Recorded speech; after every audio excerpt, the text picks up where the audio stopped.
расстреляют нас. Не вопрос. За шарики это расстрел. Даже без суда и следствия. Мне суд будет, но... Ну что, старичок, это...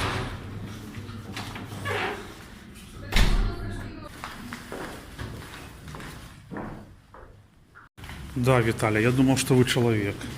Вы подобны на человека, вы расшаровали меня. Татьяна, ну что, як вы откомментуете? Не хочу комментировать даже.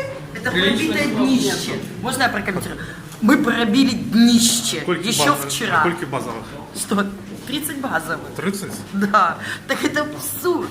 Просто раздавать шарики бесплатно. Просто шарики. Желтые шарики. Точнее, как они выразились? Предмет желтого цвета. Откуда брала, не помню. В чем была одета, не помню. Кому давала, не помню.